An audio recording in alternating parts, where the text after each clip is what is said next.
ఎందుకు big shock అంటే పిన్నెల్లి సోదరులు జంట హత్య కేసులో కోర్టులో లొంగిపోయారు.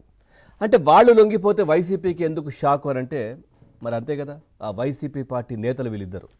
సో వాళ్లను వెనకేసుకొచ్చినటువంటి జగన్మోహన్ రెడ్డి గతంలో మనం చూసాం. సో అరెస్ట్ అయినటువంటి సమయంలో ఏదైతే 2024 ఎన్నికల సమయంలో బ్యాలెట్ బాక్స్ బద్దలు కొట్టాడు ఈ పిన్నెల్లి రామకృష్ణారెడ్డి.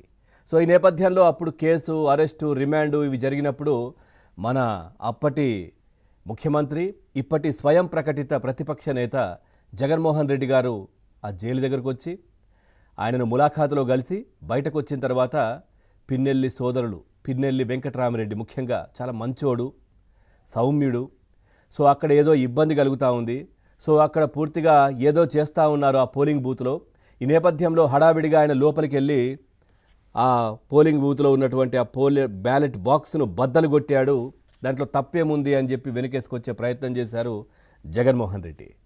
సో అట్లాంటి వ్యక్తి ఏదైతే పిన్నెల్లి బ్రదర్స్ చేసినటువంటి అరాచకాల గురించి ఎంతోమంది బయటకు వచ్చి మాట్లాడినటువంటి సందర్భం కనిపించింది.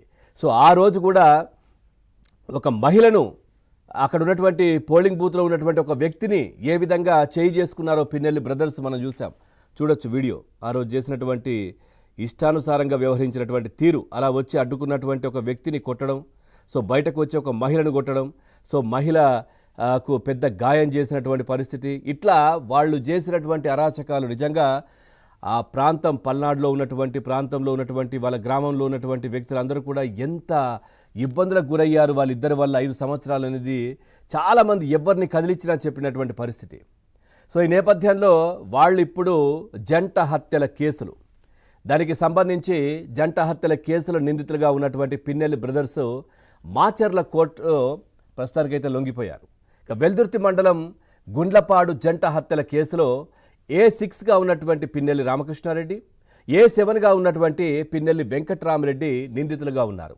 ఈ వెంకటరామిరెడ్డి చూసాం, కూటమి ప్రభుత్వం వచ్చిన తర్వాత ఎన్ని రోజులు కనిపించకుండా అప్స్కాండ్ అయిపోయి తలదాచుకుని భయంతో గుప్పుమంటూ బతికినటువంటి పరిస్థితి మనం చూసాం. సో మరి చేయడం ఎందుకు, ఆ విధంగా పరుగులు పెట్టడం దేనికి? సో ఇప్పుడు ఈ హత్యలకు సంబంధించి వీళ్ళు కోర్టులో లొంగిపోయారు. ఈ కేసుకు సంబంధించి 2 వారాల్లో లొంగిపోవాలంటూ పిన్నెల్లి సోదరులకు సుప్రీంకోర్టు ఆదేశాలు జారీ చేసిన విషయం తెలిసిందే. ఈ నేపథ్యంలో నేటితో సుప్రీంకోర్టు గడువు కూడా ముగియడంతో మాచర్ల జూనియర్ సివిల్ కోర్టులో పిన్నెల్లి సోదరులు లొంగిపోయారు. మరోవైపు చిలకలూరిపేటలో మాజీ మంత్రి బిడదల రజని హౌస్ అరెస్ట్ అయ్యారు. అంటే మీరు ఈ వార్త విన్నా కానీ ఆశ్చర్యం కలగొచ్చు. సో వీళ్ళిద్దరూ ఇక్కడ ఏదైతే కోర్టులో లొంగిపోతే మరి చిలకలూరిపేటలో ఉన్నటువంటి బిడదల రజని హౌస్ అరెస్ట్ కావడానికి కారణం ఏంటి అని నానా హడావిడి. సో భీభత్సం, భయానకం. అసలు ఆమె ఏం చేస్తుందో ఆమెకే తెలియట్లేదు. ఇక్కడ 2 జంట హత్యల కేసులో వీళ్ళు అరెస్ట్ అయితే వీళ్ళ దగ్గరికి నేను సంఘీభావం తెలుపుతా, వీళ్ళ దగ్గరికి ర్యాలీగా వెళుతా, పిన్నెల్లి సోదరులు కోర్టులో లొంగిపోనున్న నేపథ్యంలో పూర్తిగా నేను ఒక హడావిడి చేస్తా, నేను వెళుతా. సో ఆమె చేసినటువంటి కేసులే 6 డజన్కు పైగా ఉన్నాయి.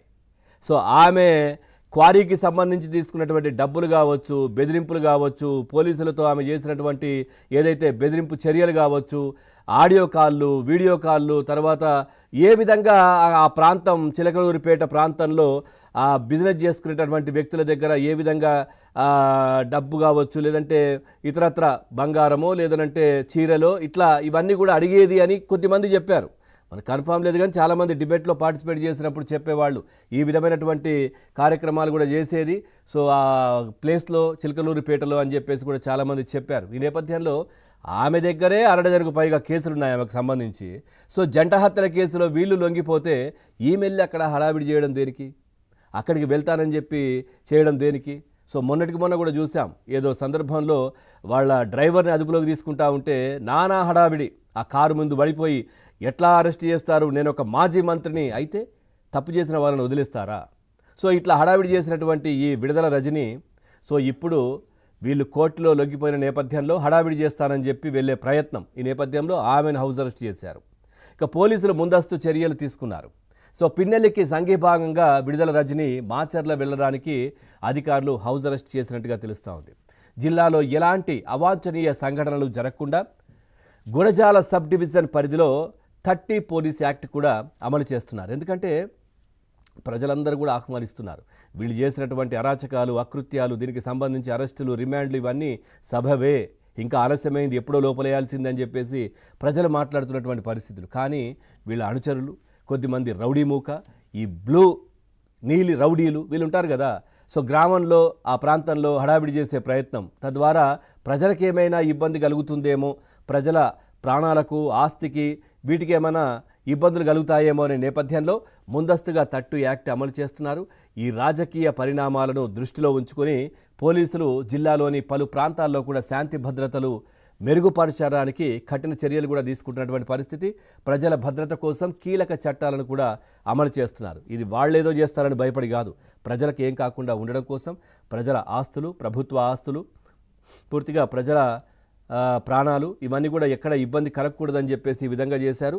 సో దీనికి మరి జగన్మోహన్ రెడ్డి గారు అవాక్కైనటువంటి పరిస్థితి. ఎందుకంటే ఒక్కొక్కరిగా నా దగ్గర నేను మంచోళ్ళని చెప్పిన వాళ్ళందరూ కూడా జైలుకి వెళ్ళిపోతున్నారు, ఇదేంటిది అంటే ఆయన కొంచెం షాక్ అవుతున్నారట. మరి నేను మంచోడని, ఎవరిని మంచోడన్నా వాడు వెళ్ళి జైలుకి వెళ్ళిపోతున్నారని చెప్పేసి ఆయన షాక్కు గురవుతున్నటువంటి పరిస్థితులు అయితే కనిపిస్తూ ఉన్నాయి. వైసీపీలో ఎవరిని టచ్ చేసినా ఒక 1/2 డజన్ కేసులు ఉన్నటువంటి పరిస్థితి మనం చూస్తూ ఉన్నాం. కొడాలి నాని కావచ్చు, వంశీ కావచ్చు, పేరి నాని కావచ్చు, పిన్నెల్లి బ్రదర్స్ కావచ్చు, ఇట్లా ఎవరిని టచ్ చేసినా కానీ సో మనం చూసాం. ఏదైతే చాలామంది కూడా దీనికి సంబంధించినటువంటి కేసులు ఎదుర్కొంటున్నటువంటి పరిస్థితి. జోగి రమేష్, ఇట్లా ఏంటి అసలు జగన్మోహన్ రెడ్డి అధికారాన్ని అడ్డుపెట్టుకొని వీళ్ళంతా విచ్చలవిడిగా ఏ విధంగా చేశారో ఇప్పుడు అవన్నీ కూడా బయటకు వస్తున్నటువంటి పరిస్థితులు. ఓవరాల్గా ఈ అంశానికి సంబంధించి మనం చర్చలోకి వెళ్దాం. చర్చలో పాల్గొంటున్నారు టీడీపీ అధికార ప్రతినిధి రఫీ గారు, లైవ్లో ఉన్నారు. రఫీ గారు నమస్కారం. అట్లాగే రాజకీయ విశ్లేషకులు, సీనియర్ జర్నలిస్ట్ ఉప్పల్ లక్ష్మణ్ గారు ఉన్నారు.